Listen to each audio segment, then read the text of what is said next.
எழுத்துக்கள்ல இருந்து ஆரம்பிச்சோம்.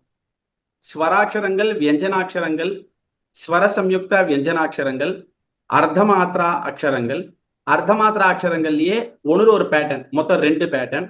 அதுக்கப்புறமா சம்யுக்த அக்ஷரங்கள். இந்த 6 வரைக்கும் பார்த்த உடனே அக்ஷரங்கள்ன்றது முடிஞ்சது. முடிஞ்ச உடனே என்ன பண்ணோம்? பதங்கள் அப்படின்னு வந்தோம். அந்த பதங்கள் அப்படின்னா வார்த்தைகள். இந்த வார்த்தைகள்னு வந்த உடனே ஒரு 100 வார்த்தையை வாசிச்சோம். டு பி பிராங்க் 100 வார்த்தைகள் வாசிச்சோம். அந்த 100 வார்த்தைகளை வாசிச்சு முடிச்ச உடனே என்ன பண்ணோம்? அதை 3ஆ பிரிச்சோம். அது என்னது? பும்லிங்கா, ஸ்திரீலிங்கா, நபும்சகலிங்கா அப்படின்னு. இப்ப நான் பேசினது நேற்று இதே மாதிரியே ஒரு தடவை நான் சம்ஸ்கிருத பால பாடத்துல பேசினேன், யாராவது கவனிச்சிருப்பீங்க. அதுக்கப்புறமா என்ன பண்ணோம்?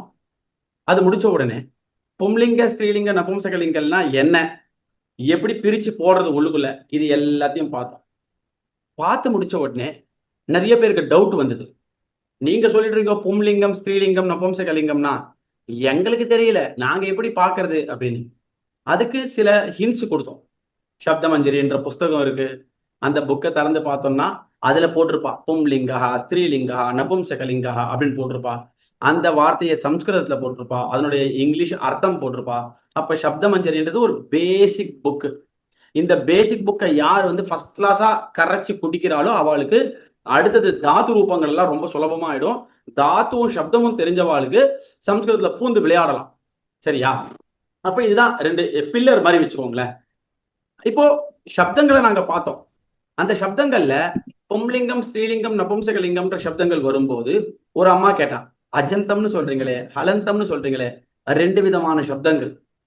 உயிரெழுத்துக்களை முடிவாக கொண்ட வார்த்தைகளை சொல்லக்கூடிய சப்தங்கள், மெய்யெழுத்துக்களை முடிவு எழுத்தாக வைத்திருக்கக்கூடிய சப்தங்கள். இது எல்லாத்தையும் பார்த்தாச்சு. அதை பார்த்து முடிச்ச உடனே நாங்க சர்வநாம சப்தங்கள் பார்த்தோம்.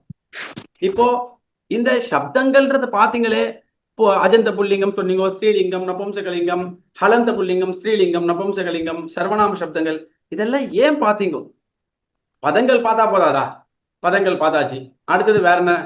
இப்ப நம்ம சப்தங்கள்ன்றது ஏன் பார்த்தோம் அப்படின்னா, சப்தங்கள்ன்றது ஒரு டாபிக்கை பார்க்கும்போதுதான் சிங்குலரை எப்படி சொல்றது, டியூயல் எப்படி சொல்றது, புளூரல் எப்படி சொல்றது நம்மளால தெரிஞ்சுக்க முடியும். இல்லைன்னா தெரியாது. சரியா?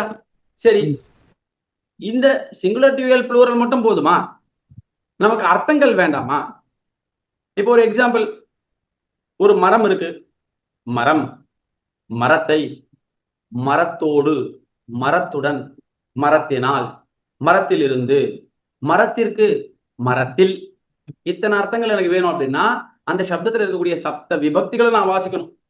அப்போ சப்தங்கள் வாசிச்சோம், சப்த விபக்திகள் வாசிச்சோம், சப்த விபக்திகளுக்கு என்ன அர்த்தம்னு தெரிஞ்சுட்டோம்.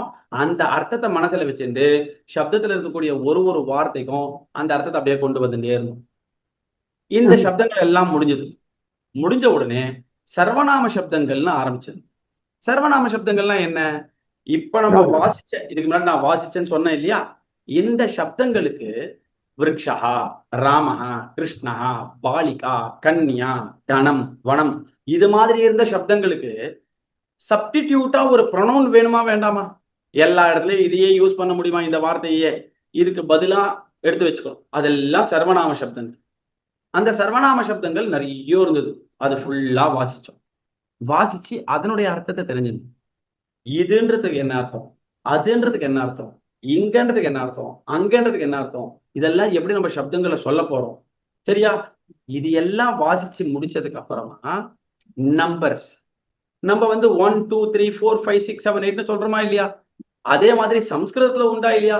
ஏகம், துவே, த்ரீனி, சத்வாரி, பஞ்ச, இதுல இருந்து ஆரம்பிச்சு சதம் 100 வரைக்கும் இருக்கக்கூடிய அந்த நம்பர்ஸை ஒரு தடவை பார்த்தோம். பார்த்துட்டு அதுல அந்த நம்பர்ஸ்க்குன்னு சப்தங்கள் உண்டு. ஏக சப்தா, த்விசப்தா, த்ரிசப்தா, சதுர்சப்தா, இந்த சப்தங்கள் எல்லாம் ஒரு தடவை பார்த்தோம். இதுவும் ஏன் பார்க்கறோம்? மறுபடியும் அந்த முதல்ல இருந்த அஜந்த புல்லிங்கங்கள்ல இருந்து ஆரம்பிச்சு ஹலந்த புல்லிங்கங்களுக்கு சர்வநாம சப்தங்கள் இந்த சங்கியா வாசக சப்தங்கள், இதெல்லாம் ஏன் பார்த்தோம்னா, இது மாதிரி ஒரு 100 சப்தங்கள் பேசிக்கா நீங்க எல்லாருமே நொற்று பண்ணி வச்சுக்கணும், மெமரி பண்ணி வச்சுக்கணும். இந்த 100 சப்தங்கள் தான் ஒரு பேஸ்மெண்ட் மாதிரி. இத போட்டு வச்சுட்டாதான் நிறைய வாக்கியங்களை உங்களால பிரயோகப்படுத்திட்டே இருக்க முடியும். புரியுறதா?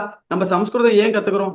ஒரு வாக்கிய பிரயோகம் பண்ணணும், ஒரு சென்டென்ஸ் எழுதணும், ஒரு சென்டென்ஸை வாசிக்கணும், ஒரு சென்டென்ஸை நாமளே உருவாக்கணும். இதுக்காக தான் வாசிக்கிறோம். இதுக்காக நம்ம வாசிக்கிறோம்னா இந்த சப்தங்கள் தெளிவா வாசிக்கும். அதுதான் நாங்க பண்ணோம். கிட்டத்தட்ட ஒரு 6 மாசமா பண்ணிட்டு இருக்கோம். சப்தங்கள்ன்ற டாபிக் ஆரம்பிச்சு அஜந்தத்துல இருந்து ஆரம்பிச்சு இப்ப இந்த சங்கியேய சப்தங்கள் முடிகிற வரைக்கும் மொத்தத்தையும் வாசிச்சோம். வாசிச்சு முடிச்சதுக்கு அப்புறமா இப்ப நாங்க ஒரு அனாலிசிஸ் பண்ணிட்டு இருக்கோம். என்னன்னு, இந்த சப்தங்கள்ல இப்ப நம்ம பார்த்தது வரைக்கும் ஏதான டவுட் உண்டா? டவுட் இருக்குன்னா எங்கெங்க டவுட் இருக்கோ அதெல்லாம் கிளாரிஃபை பண்ணிக்கணும். டவுட் இல்லைன்னு சொல்லியாச்சுன்னா இந்த புஸ்தகத்தை க்ளோஸ் பண்ணிட்டு அடுத்த புஸ்தகத்துக்கு போகும்.